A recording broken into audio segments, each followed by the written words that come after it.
What's up, guys? Welcome to another episode of Spill the Beans. Today I'm sitting down with my buddy Chris Lam here in Charleston, South Carolina. Chris, I've known Chris for about a year, a little over a year now, maybe 2 years.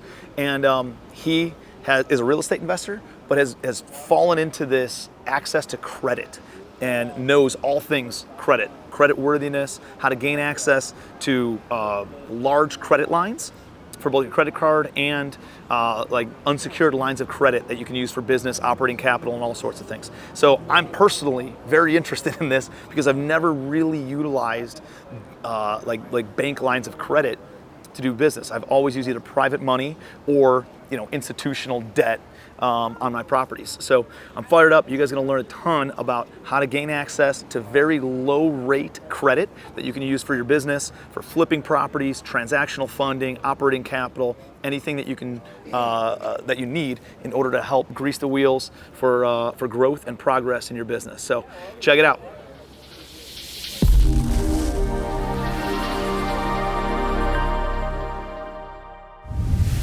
Chris Lam, welcome to Spill the Beans, bro. Good to see you, my friend. All right, man. Dude, I'm excited that you're here. We're in beautiful downtown Charleston, sitting outside, having a cup of coffee, and you got a lot of good stuff going on, man. So I thought it'd be awesome to sit down and hear more about kind of where you came from, what you got going on now, where you're going, and some of the lessons learned along the way. Absolutely, man. All right, let's do it. So I gave a brief overview to the listeners, but give me your backstory, man. Yep. So from South Carolina. Mm-hmm. So I saw it before it exploded, and everybody came in and moved here. Yeah. So damn Yankees, right? Definitely come a long way, and went to school here, CFC, Citadel for grad school, back when master's degrees were cool. 10 years ago. Yeah. But for sure.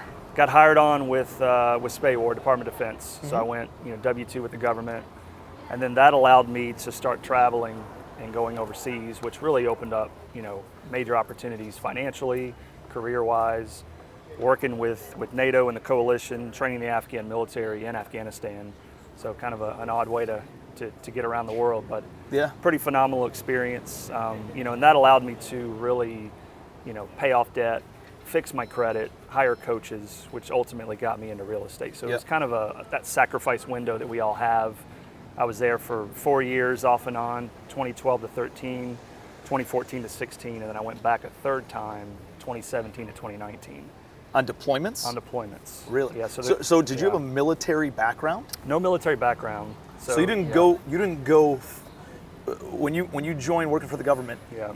You're not actually like Army, Air Force, Marines. So SPAY is Navy. So you it is have, Navy. Okay. Yep. So every branch has a military component and a civilian component. So do you have to go through the same onboarding as somebody there's a lot of training. When you go through basic training and all that stuff? Well, not quite basic, but we go through different civilian type training. It's kind of a watered down, 2-week crash course, 6-week crash course.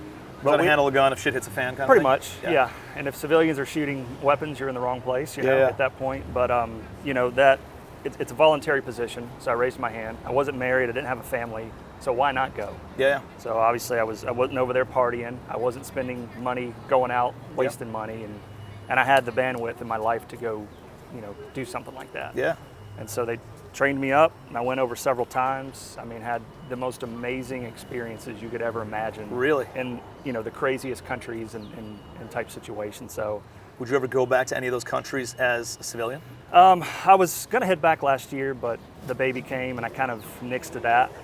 So I was able to have some closure and close that chapter in my life. But it's addicting. Really? You're making double income. You have no expenses. You're the law of proximity. You're around so many high-ranking individuals. Yeah. You're working with all of NATO, everyone from around the world, and you get to travel as well. You go on vacation. So I would go to Europe. I'd go to Thailand, Asia, all these different places, because I was 9,000 miles away. So I tried to take the most of that opportunity. But I wouldn't be going back. Yeah, not going to happen. Not anymore. Not without a bigger life insurance policy. That's right. No, that's great, man. Yeah. So leaving there allowed you to really build yourself up financially. Yeah. Right? Yeah. Do you come from a pretty financially savvy upbringing? Absolutely not. No? No. Definitely blue collar. Did not learn about that growing up, other than just kind of the normal, be safe, invest smart, and retire 45, 50 years later, similar to your situation. Yeah. But you know, my situation, like blue collar, but like my dad was very financially savvy, right? Like always lived on less in order to earn more, always had a side business of some sort, had something like that going on, was always very, very aware financially. Maybe doesn't have tens of millions of dollars, but you know, he's millionaire next door because he did follow some basic principles, right? And went through that process. My mom likes to spend money on some stuff, so it was kind of a balancing act. I got to actually see both sides of the coin. But is that what it was like? Growing up in your very similar. And so going over and, you know, when I went to the Citadel, when I was there for grad school, it was the first time I ever leveled up in my life. I was finally surrounded by people that were smarter than me. You know, higher op tempo than I was, and that really opened up a lot of doorways. And once that happened, you know, the government came in, the overseas opportunities, I had the resources to pay for coaching and for people to teach me about real estate. And I hired a coach that taught me about credit. He taught me about debt weapons. He taught me how to leverage the banks. And this was years ago, and I had no clue about it. And once I started to learn that, that's when I really gravitated towards it, grab a hold of it. And it's really exploding and taking off, you know, that side of the business. So So what was it that like teased you or really appealed to you about real estate? Yeah, I just wanted to get into a nice, you know, tangible asset. I was an agent in my 20s. I had no business being there, you know, right before the crash. But I got a little bit, you know, my feet wet and just wanted to buy some stuff. Got it. Got it. Yeah, I mean, you're in this market, man, seeing things go crazy. It's absolutely similar to me, and all of a sudden you're like, oh man, I want to get involved in real estate.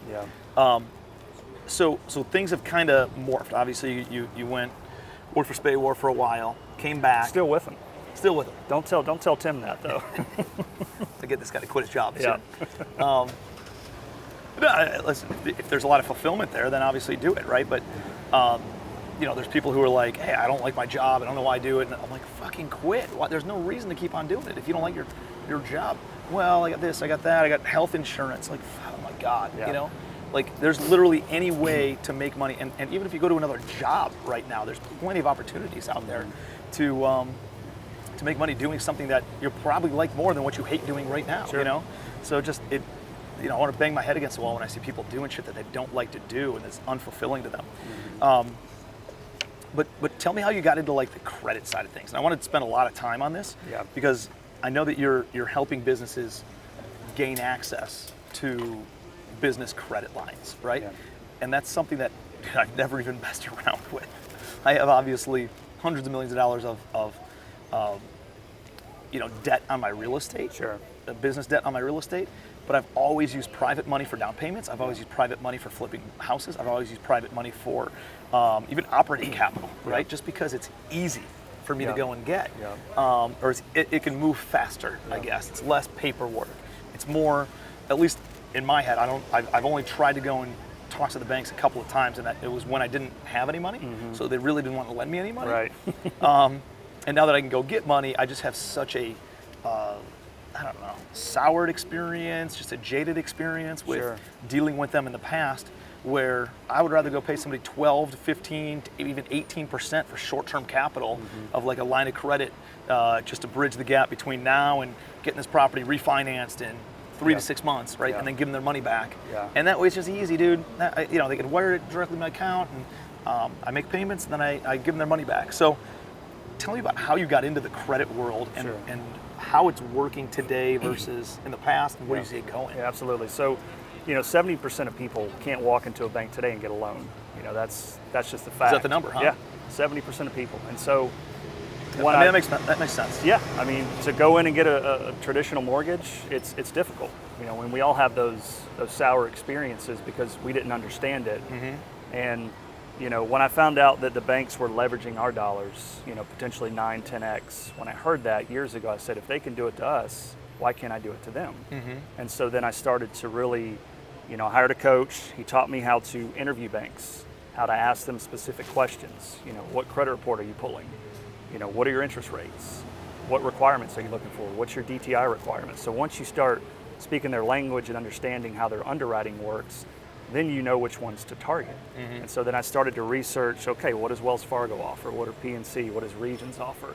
And I just started, going full speed into applying for different types of debt weapons.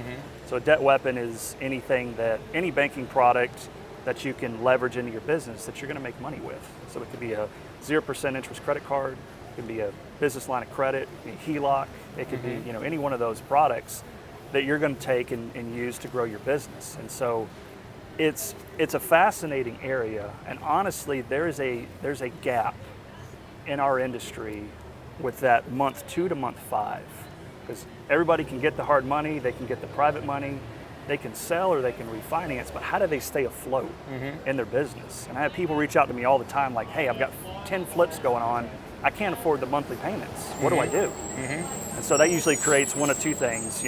I'm either lending to them in second lien, helping them get through and leveraging the bank, or I'm hopefully teaching them how to clean up their credit to go get a banking product that they can use at 5% interest only, cheaper money to help get them to the other side. And I think once I started to put that out into the world, and when I really knew I had something with this credit is when I had a lot of people from legacy family, some pretty successful people reach out and say, Chris, I don't know shit about credit. I make $1 million a year. I need help. And when that started happening, it's like, man, I'm onto something. Because I look up to these people, but they're coming to me for help. And my goal this year is to get $10 million worth of banking credit to my clients. Right now, I'm at a little over $2 million that I've been able to get folks approved for. A lot of that is business lines of credit. Others are credit cards, but that's what I tap dance out of bed for, is when someone comes to me, they have a pain point in their life with credit and they need help, and I can get them something. Got a guy approved $50,000 today, $100,000 2 days ago.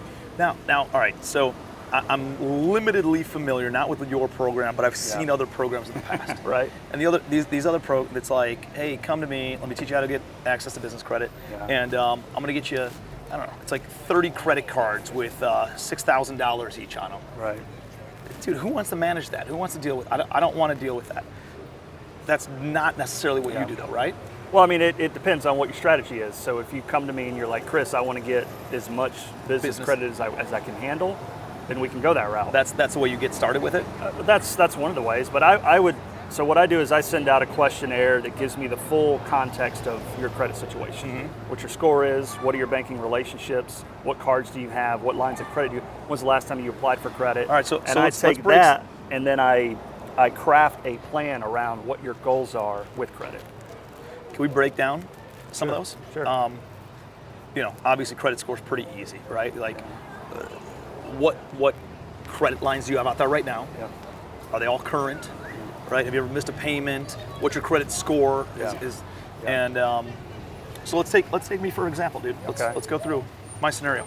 So right now, credit score is, depending on the day and which one you pull it from. I'm somewhere between 780 to 810. That's a great score. Okay, so I have a really good score. And the only reason I'm not above at 830 is because my credit gets pulled a lot. Right? Yeah. For all the loans I'm refinancing, for new loans, new acquisitions, like all this kind of stuff, it gets pulled a lot. So I have a lot of hard pulls on my credit. Or hard inquiries, So let's assume somebody on here is an entrepreneur and they have a good credit score, right? They pay all their bills, they got a mortgage, maybe a car loan, and a couple investment properties or something like that that are on their personal credit. On my credit report, you actually don't see any of my commercial credit. Right, it's on the business side. Yeah, and so if you pulled my personal credit line, or my personal credit score, dude, it shows, I think I got one car loan, I got 0% APR. Just personal stuff. 0% APR, so I was like, why write a check? You just pay this thing off over 3 years. So I have that, and then I have 2 home loans. My first house, one home loan. First house I ever bought. The other one's in my wife's name, and then I just have business or just personal credit cards. That's it, which I pay off every single month. Right. So it's not like I have a great track record, and I've always paid all my bills, right? So one distinction I want to mention between personal and business credit is, number one, the most important score is your personal FICO. Okay. Without that, you cannot do a whole lot. Got it. In your business and in personal. Even, a lot of the banking products that I apply for, they're going to look at your business credit, but 9 times out of 10, That's your Dun & Bradstreet?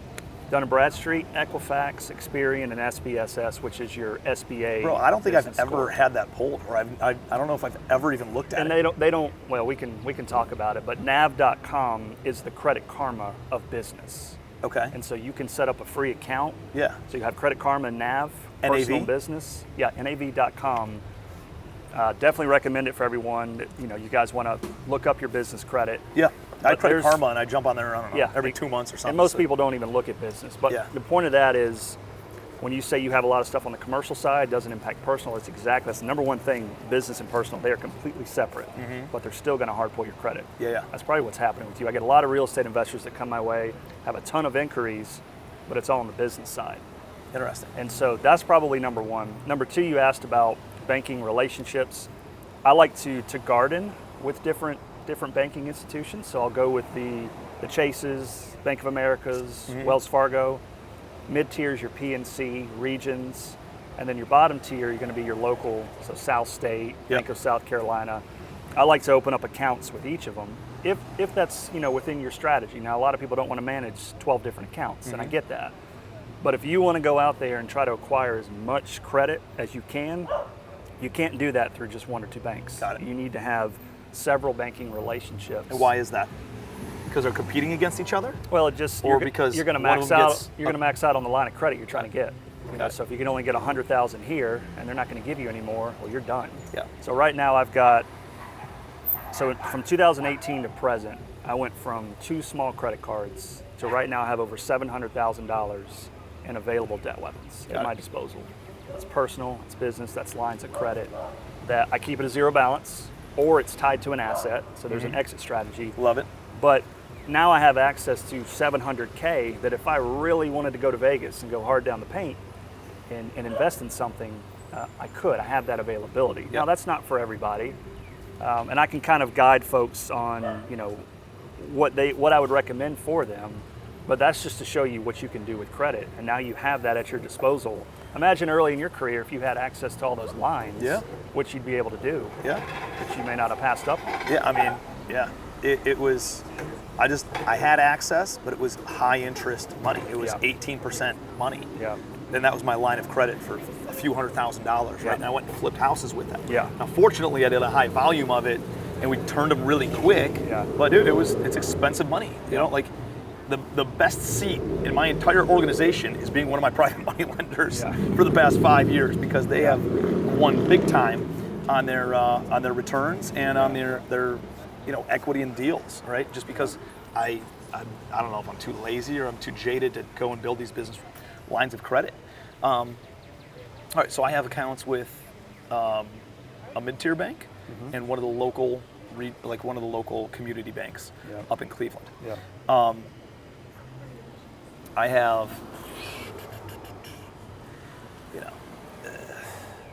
Do you have business credit cards, American Express? Do you yes, have? yes, I have 2 Okay, so business credit cards. Here's an and I American have- Express tip for you guys. Okay. So the very first card you get with Amex, they will hard pull your credit. Every card after that is a soft pull. They will not hard pull your credit. You can have up to 14 total business cards with American Express.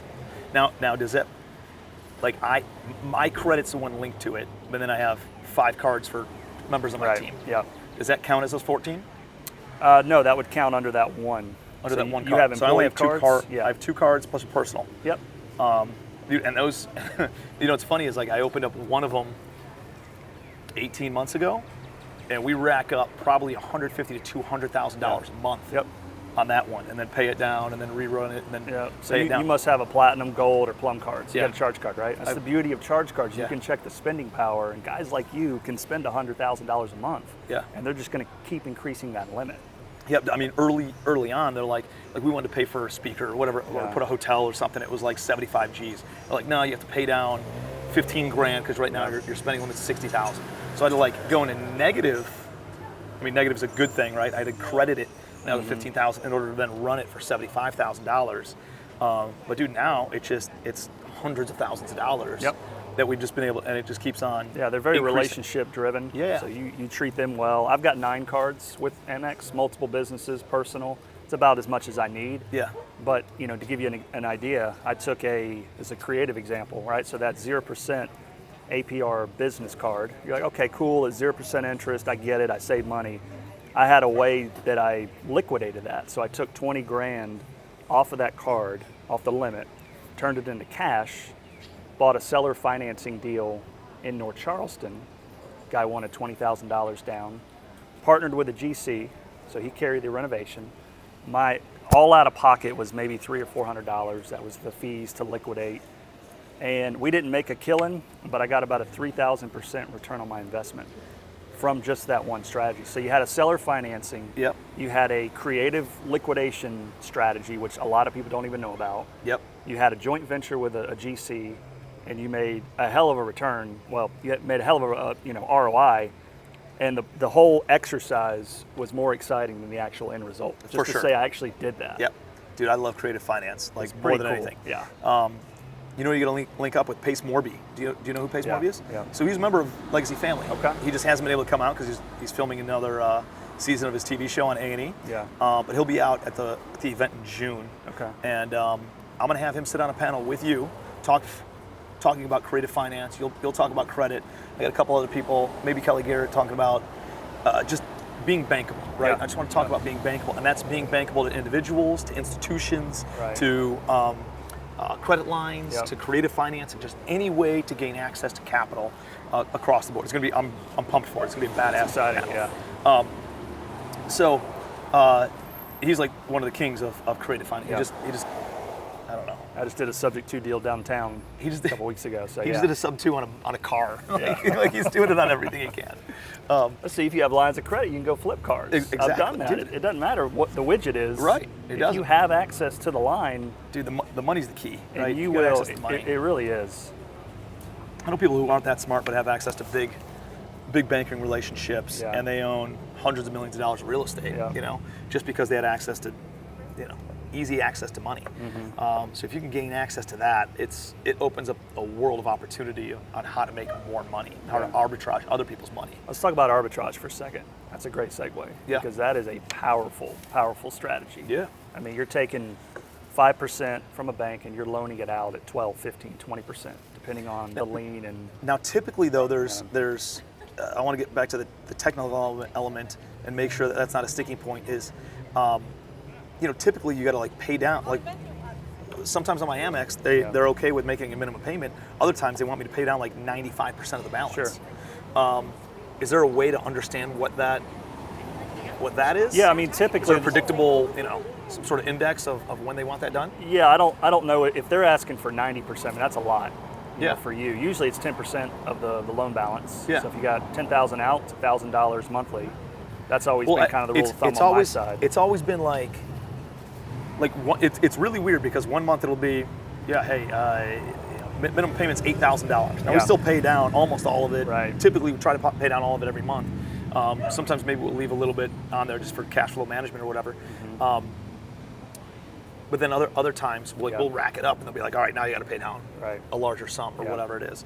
So maybe they're just not that comfortable with it going over. And but the they're moment okay with it. and the moment you pay it off, like instantly, you can go back and use it. Yeah. So they're Yeah. very quick when you make Yeah. a large lump sum payment. They're going to give you that bandwidth. What I recommend for Amex for a lot of people, even if you're seasoned, when you get a new card, go buy coffee, gas, bubble gum. Yeah. Pay it off. That shows that you're real and you're responsible. And then start incrementally increasing. Go for the 5, 10, 15. Yeah. And just pay 2 or 3 times a month. Don't wait till the cycle date once a month. Pay it off twice a month. That's good. That's a good tip. Yeah. That's going to give you more access. They're going to see Because that are they reviewing it that They often? are. They are. They So do because they're- internal. Yep. So instead of being reviewed 12 times a year, get reviewed 36 times a year, and it'll Yep. just keep on stacking. Yep. I like that. I like Absolutely. that. So, all right. So we hit on the arbitrage. What about, on some of these lines of credit I've seen, especially let's call it a traditional bank line of credit. You take a unsecured line of credit, $100,000. You can have it deployed for 12 months, but then every 12 months from the banks that I've had relationships You got to with, renew it. you got to pay it off in Yep. full for 30 days. That's and correct. carry a zero balance. That's correct. Typically, that's pretty standard, right? Yep. So your runway is 10 to 11 months. Yep. And that's what I recommend my clients when they get, particular business lines of credit. Yep. don't have this out long term. Have Yep. an exit strategy within 10 or 11 months and do that exact same thing. Pay it off, let it season for 30, Yep. and then renew. And then you can Just draw went on through again. it. Yep. Got it. Who have you seen is, all right, so let's go back through the process. So you're looking through credit, you're looking through banking relationships, or some of the other things that you mentioned. Yeah, credit, banking, relationships. 2 years seasoning in business is a biggie for a lot of folks. 1 to 2 years. Usually when you cross over the 2-year threshold in a business, now you've made it past the point of failure. You know, All right, most so- businesses are failing the first year. All right, so I have a new entity for every apartment building that I buy. Yep. However, I have an existing, like a management entity or like Sure. an umbrella company. Sure. Or I have, 123 Main Street, owned by 123 Main Street LLC, and, I don't know, let's call it Bratz Holdings LLC, and that's what I hold all my Sure. equity Yeah. in across those. And so Yeah. Bratz Holdings has been around for a long time. Right. And I'm making that entity up. It's held in a different one, but is that the one you try to get at? I would, absolutely. Yep. So if you've got 2 years and a higher level LLC, one you've had open longer, Yep. let's go for that one, because when they go to check your status in your LLC, they'll see that it's been open Yep. for X amount of years. If you're brand new, you can still get business credit cards at 0%. Typically they like 3 to 6 months just to show that you have some income coming in. Yep. Probably not a business line of credit at that early. How much documentation are they looking for? For a credit card, there's not much. So it's stated income. Yep. So even if you're brand new, it's whatever your projected income is. Hey, I made $10,000 this month. I project I'm going to make $120 this year. Yep. And so that's projected. For a All right, business, so what yeah, what happens if somebody comes in and says, hey, say you don't make $10,000 a month. Let's say you make $2,000 a month, but you put down that you make $150,000 a month. What happens? That's a pretty big stretch. So if you're coming in, I've had this happen before where folks make a lot, but they also write off a lot, and there's a huge discrepancy. So I typically recommend folks anywhere from, But it's stated income, it is stated. so they're not looking at it, right? Well, it depends. So if you put down you make $1 million, but you only make 100 net, they may ask for proof of that million. Got it. And if your net is 100 and you show 100, well, that's a huge difference. You get blacklisted? No, I wouldn't say so. You just Yeah. may not get approved for the card. Got it. So I typically tell folks anywhere from about 100 to 250, 300 is kind of a safe range where they're not going to go, oh, this guy's lying, but it's still close enough for them to prove and justify. Now for lines of credit, yeah, they're going to want more documentation, but what I try to do is I try to find the no doc or low documentation lines where it's just an application, Yeah. maybe a PFS, but just for paperwork drill, and then a credit score, and then of course 2 years in business. So that's really what I'm focused on. But essentially, they're not looking at tax returns. Nope. What about bank statements?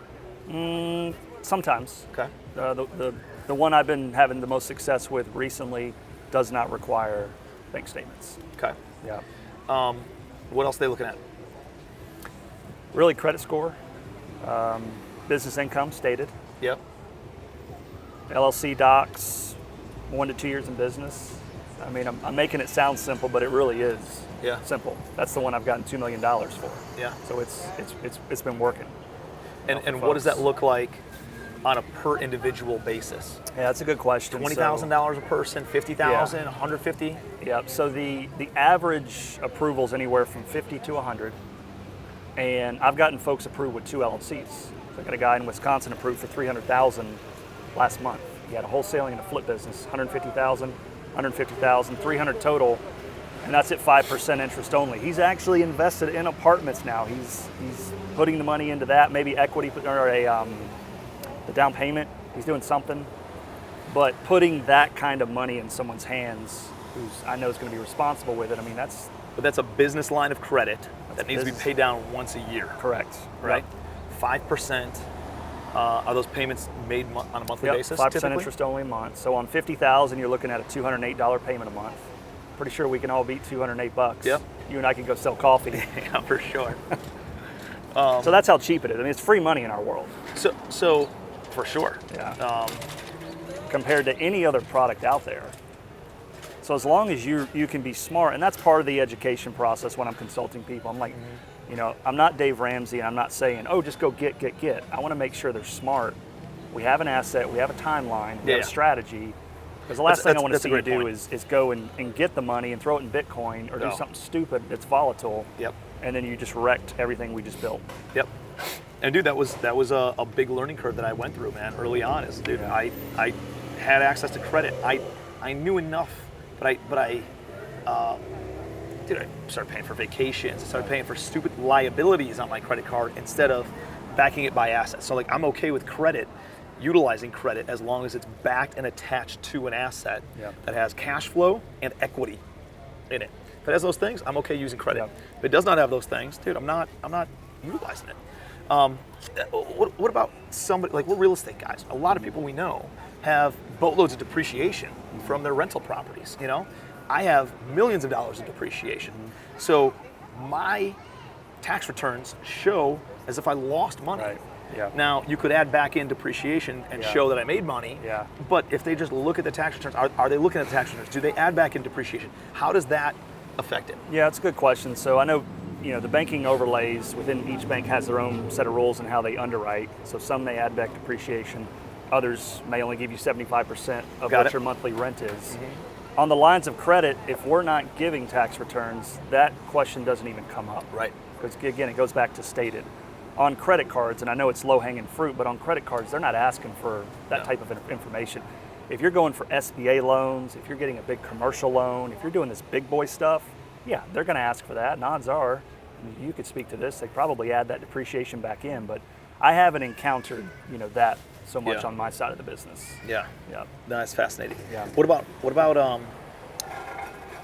like I told you, I have a community bank account and then like a mid-tier bank, more of a regional type bank. Yeah. And have transacted, I don't know, between all my accounts and stuff, there's millions of dollars sitting Yeah. between the different, some accounts might have 20 grand in it, other accounts could have $600,000 in it, and there's other ones that I would are walk zero into or that a bank million or after whatever. this meeting and go say, I want a business line of credit, unsecured. Yeah. And that's what I would do. I've never even had a Yeah. conversation Well, with I'll them go walk about it. in. Actually, we'll film that part two. We'll go undercover there. Right, and dude, then that's just what's sitting in the accounts, Yeah. right? That doesn't have anything to do with the millions that's transacted Right, so through those accounts on an annual basis. You're a high net worth client. North of Yeah. probably, like their business accounts. It's not all my personal money, right? Right, But right. I do have a personal account there, and then Yeah. I have, the rest are all business accounts. But dude, it's legitimately, I gotta believe it's north of $10 million a year of transactions going through. What would move the needle for you in terms of debt weapons? See, in my mind, 100,000 probably doesn't do a lot for you, as Yeah. it would for a guy like me. Yeah, So what amount would be like, Chris? All right, now we're on to something. Let's go half talk. a million. Okay. $500,000 starts being like, hey, Okay. that's worth, like, it's 100,000. Is it worth it? Meh, maybe. It's Yeah. nice to have. Right. And don't get me wrong, like there's always business stuff, but I have so much stuff going on that. Right. Like the biggest thing for me is typically we've raised money. Like all of our renovations and stuff have taken a little bit longer because the supply chain screwed Yeah. up. It took, any buildings that we bought 2 years ago. Like I bought 400 doors in January and February before COVID hit, right? And all of a sudden COVID hits, and you can't evict in a heavy value add Yeah. situation for Yeah. 15, 18 months. Yeah. So guess what? There's additional carrying costs. Supply chain's all screwed up, so that costs us more money, or is delayed. And then there's labor pool, as all the labor has gotten more expensive. So things have gone not necessarily, a little bit over budget just because the holding costs have Right. gone up. Yep. But more importantly is the timeline got extended out. So now it's like, all right, I can either go and raise more money. We're 95% of the way there, right? With everything. And it's cash flowing, but not enough to feed the last 5%. Yeah. And so it's like, all right, I can either go and raise $200,000 to $300,000 of investor cash, pay 10% on it, and give up some equity. Right. But I have to dilute my equity because I don't dilute my investors' equity. Or I have access to a $300,000 line of credit, Yep. and I use that for 4 to 6 months Yep. to bridge the gap, and then finish the renovation, get Yep. it refinanced or And sold. that's where that gap funding comes in, because Yeah. at the holding cost you just talked about. Yeah. Is there are times where it's going to be very expensive, and you need access to money quickly. Yeah. And you're either going to give up a lot over here, or maybe you're going to give up just a little bit here. So Yep. it may be worth shooting an email to your business banker at Yeah. all of your banks and just asking them, hey, do you have an unsecured business line of credit? Love to continue doing business with you guys. Been with you for years. Obviously, I'm bringing in, the income and stuff. What can you offer? Yep. No, I love that. I mean, it's an easy ask. Like, what's the worst thing they can say? No, and you're in the exact same situation they are in. Exactly. Yeah. What do you see with the mid-tier banks? Like the mid-tier banks, I have, I mean, there's 7 figures in and out of that one as well. It's less transactional. It's just a pop, here or there whenever there's a refinance coming, and then I usually have it back out. So what I've been doing is just deploying my own capital as short-term, and then I can charge interest on that if I want to, kind of a thing. So every conversation I've had in the past, well, first, what have you seen with mid-tier? Are they as flexible as local community banks? Not really. They're not as flexible as local. They might be a little more flexible than the big ones, so they're kind of right in the middle. I've got a couple personal lines of credit with PNC regions, some other ones, but that's small $25,000, $30,000 lines, and it's on the personal side. Yep. So that impacts utilization. Yep. So if it's a 2-week play, if I'm flipping a car, I got a 2-week lend, I'll do it. But other than that, I don't really mess with the PLOCs too much. They do have business products as well, and that's worth a conversation. But again, it just comes back to what does underwriter require, because Truist Bank and First Citizens Bank are complete opposites. Yeah. And for the exact same amount. One of them's really easy, one of them's really hard. So guess what? I'm going to go with the one that's the easier one, and then start referring them out, to folks. So it's really kind of hit and miss. Have you seen it? Like, there's a lot of banking acquisitions happening, right? Like consolidating banks. Yeah. One bank getting taken over by the other bank. Yeah. Has that thrown any curveballs at you? Yeah, that's a good point. So First Citizens just bought Citibank in New York. It's a huge, merger acquisition that took years to do. And I always keep a pulse with my bankers, like, are we still lending? Any changes this year? Please let me know when they do. Annually? Yeah. So I'm always in constant communication. And of course, I'm bringing them a ton of my referral base. So anytime I text, call, they're right on it. Because there's a lot of businesses being driven. But I think just being communicative with them and talking to them, they're going to tell you, I said, if something changes with this line, let me know. And that's really, how I do things. But yeah, that's a good point. Folks are buying each other, and that could turn off tomorrow, and it has. Yeah. Synovus is cutting back a lot on their lines of credit. Yeah. Because maybe they overextended during COVID, whereas other banks are still lending. Mm-hmm. So I think it just depends on who it is. But yeah, that's a good pulse to keep an eye on. What about the bigger banks, the biggest ones? Yeah. Are those? They seem like they're. Oh, it's funny. So I've got pain in the ass to all work my with. Accounts are with Wells Fargo. And first of all, have you been to Wells Fargo down here? It's No. a beautiful building. Yeah. It's like old school bank. It's classic. And Was it on Broad? yeah, it's on Broad and right here on the corner. But Oh yeah. everybody hates Wells Fargo. Love them, hate them. I like them because they're everywhere. So if I'm, transacting in different states, my partner needs to go deposit money in Augusta, Georgia, he can go do it. Yeah. And we have really good relationships here. We're there every single week talking with them. I've got a business line of credit. I've got personal lines of credit. They give you credit cards all the time, soft pull. So if you find a good banker and a good relationship, I think it's worth it. So the way that's attacked is not by going online and trying to apply for a credit card on bankofamerica.com or wellsfargo.com. Yeah. It's by going to your local bank, talking and building a relationship with a local banker, and they have a certain amount of flex that they're allowed to use in order to start giving out lines of credit and all that kind of stuff up to a certain authorization, right? If we were to go open a business checking account for another business, they would offer me a $25,000 soft pull business credit card at 0% APR. Got it. To me, that's a win. Yeah. Because I'm going to open up the checking account for the new flip anyway. Yep. Why not go ahead and get the credit card at 0%? Yeah. And you know me, I'm going to go liquidate it and buy something and turn it into revenue. Yeah. So I like those type of loopholes and kind of hacks, strategies. But you're right. You need to go form the. Don't be on the phone or on email with your banker. Go see them. Yeah. I try to take bankers out, have lunch with them. Yeah. How can I feed you business? What's your appetite? What are you guys looking for? What are you not looking for? I'm trying to purchase a small self-storage unit in Columbia now, and boy, that's an exercise trying to find a lender on that. Yeah. And we're going through South State, and fingers crossed we can get it to the finish line, but that takes the relationship side, especially that obscure of an asset. Mm-hmm. So I'm kind of learning that for the first time, but you're not going to get that through emails and phone calls. You can show up. So And then how do you get paid? You get paid by the person who you're helping get credit Yep. for? Usually charge a percentage or a flat fee. So if you come to me and say, Chris, I need a $100,000 line of credit, and you've got the requirements, I'll charge a fee for that up front, but it's fully refundable. So if you don't get approved, you get your money back. But the whole point of us vetting each other and making sure you're the right fit is to push you through and get you approved. So we have a lot of success on that type of call because it is a 720 credit score. We are looking for 1 to 2 years in business. Yep. No negatives on your credit. So that's part of that discovery call. And then, I get paid, through you succeed, I succeed, basically. And if I'm able to help enough people in their business grow, I know that I'm going to be rewarded, back. So yeah. No, it's cool, man. I think it's being able to gain access to this cheaper capital, right? Where I'm used to paying people 8, 10, 15% plus giving up some equity in the deal. Yeah.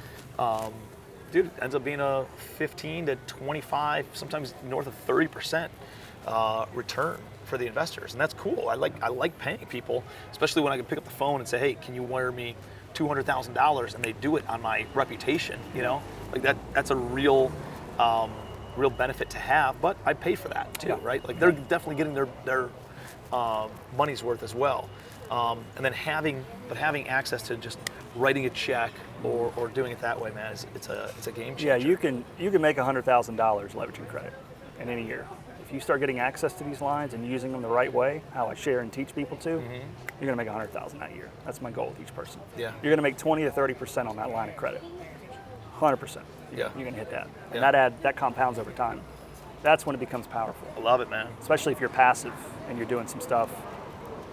That's really where it's worth it. So What about so outside of these unsecured lines of credit, like, is there anything I need to know about car loans, home loans, That's right. anything along those lines that can make those things being like I'll give you an example, dude. I've been approved for hundreds of millions of dollars of commercial real estate loans, and it is a friggin' nightmare for me to get approved for a home loan on my beach house. So I just got I got the seller to seller finance it for 10 years instead. So it's like I just go that route instead. Right. So it's difficult for you because of all the depreciation. Yeah, and I've got a lot of money in, a lot of money out, right? Right. So they're like, oh, we'll season this $1 million. Okay, well, refinanced it, and then I reinvested it in this other deal, and it should be coming back in the next 6 months, and then this and that. And they're just, dude, they don't like those conversations, right? It's too much volatility It's too and fluid. money in, money out for them. Yeah, that's a good question, man, because obviously you do very well, and you just have too much going on in the bank's eyes where they want that, stable and secure for them to. I don't know if you could hit pause on everything you're doing to go get the loan for that 90 days.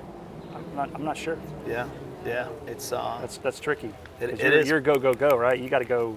Yeah. It's hard to slow down. Dude, it's not worth it to me. Right. You know what I mean? It's up to your beach house. Why not? Yeah. For seller finance. Dude, so that's what I've been doing. Any Yeah. single family house that I buy, I only buy seller finance, single families. Yeah. The mountain house, my beach house, the island, the mainland house next to the island, those were all seller finance So deals. then I would say, why even use the bank in that situation? Yeah. You don't need it. Yeah, I don't need to. Now, if you were trying to hit those goals and you were striking out over here and you're like, well crap, now I got to go the bank's route. Yeah. Then we need to have a different conversation. But if you're already hitting those like you have been, screw the banks. You don't need it. No, totally, man. You know? No, it's fascinating. It opens up a new world of access to capital that I think, again, having access to the capital, and it shouldn't be just one strategy. You need to have the institutional funding, right, for primary debt, mortgages on your stuff. You'd have private money. Yep. You'd have access to hard money. You'd have access to potentially transactional funding. Yep. Bridge lending, that kind of stuff. Lines of credit, bank lines of credit, and creative financing, the seller financing type stuff. Taking over payments, taking over mortgages, that kind of dude. I think there's so many different ways to gain access to capital. Another one is self-directed IRAs, and retirement accounts, where you can help people deploy their money from IRA and their 401k that's been racking up for the past 10, 20, 30 years that they think can only be invested into the stock market, where they can really take that and lend it to you, or buy a piece of property with it. Like, there's so many different ways to gain access to capital, to go out and do deals. And dude, once I knew how to raise money, everything fell into place, right? Everything else was made so much easier because I could go out, raise capital, I can go and buy a business. I can go and hire the right people. I can go and buy that property. I can go and expand in ways that I couldn't before because I was constrained by capital. So going back, if you could choose between having the deal first or the money first, what would you choose? Dude, I think controlling the money. I think finance is the industry that commands all other industries. Yep. I would always be working on raising money at all times. Yeah, I would agree. At all times. Yep. Now, I'm under the belief you need to be doing both all the time. Right. But there's absolutely one that you really want to focus on. It's controlling the money. Yeah.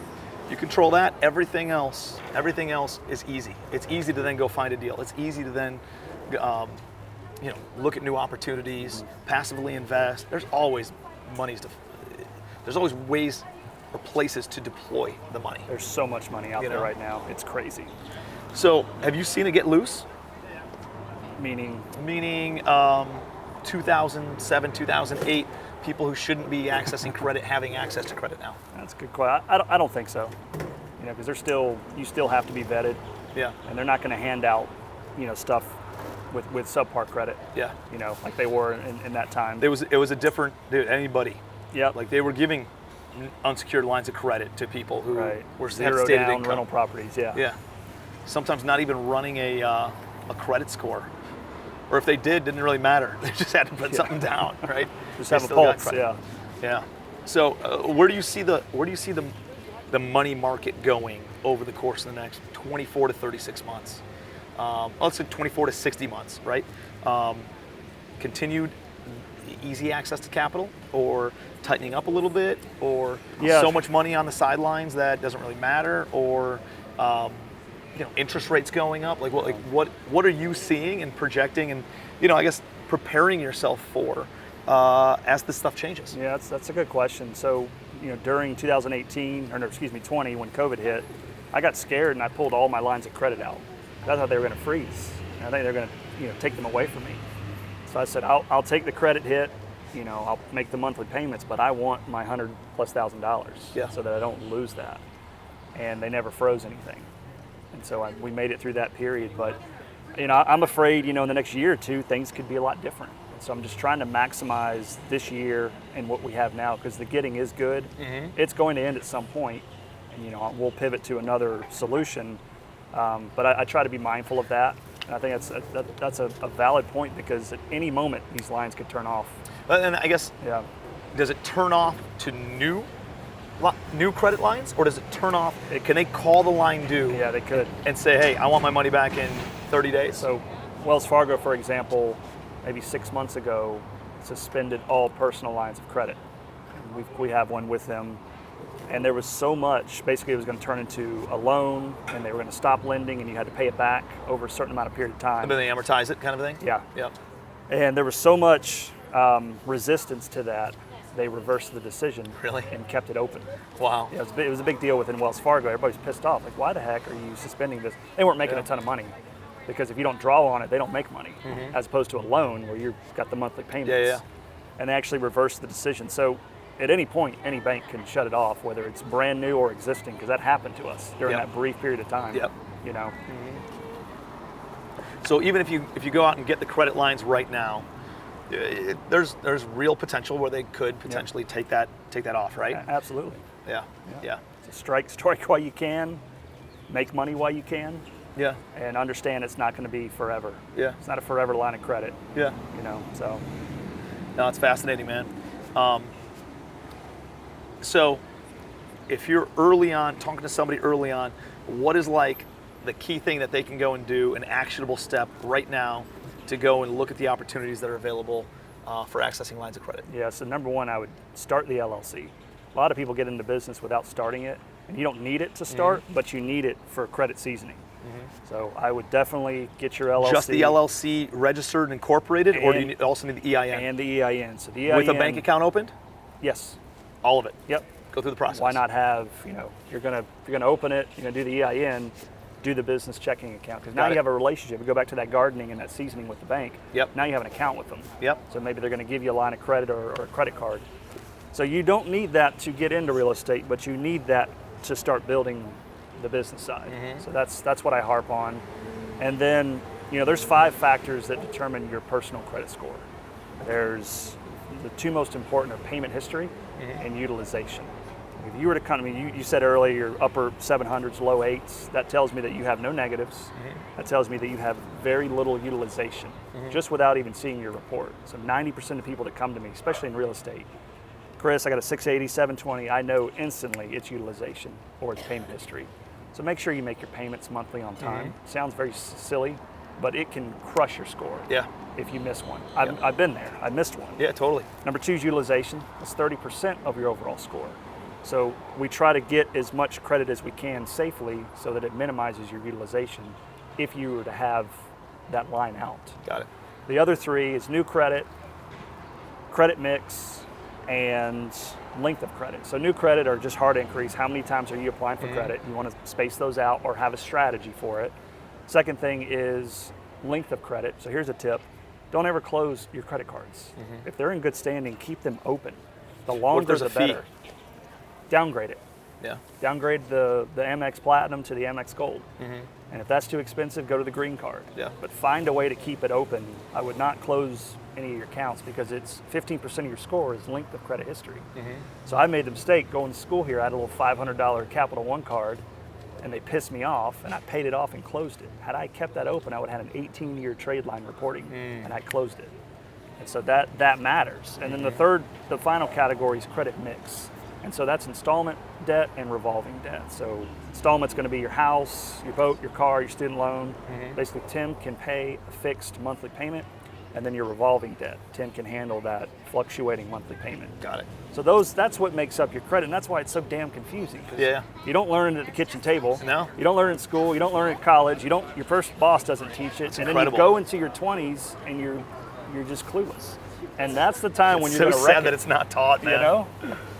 Oh no, that's really, really good insights, man. Yeah. Really, really good insights. Yeah. Personal question from just about the Amexes, because like I have a platinum and I have a gold. Business some or people on my personal? team business, okay. and some people on my team have green, and some of them have. I don't even know how it all came about. What are the benefits or the downsides of each one of them? Yeah. Okay. So the platinum card is going to be your travel card. Right, so going to your mastermind in June, I'm going to put it on that platinum card. Got it. It's the most points. If you don't travel, Towards don't get travel. it. Towards Okay. travel. If you don't travel, don't get the platinum.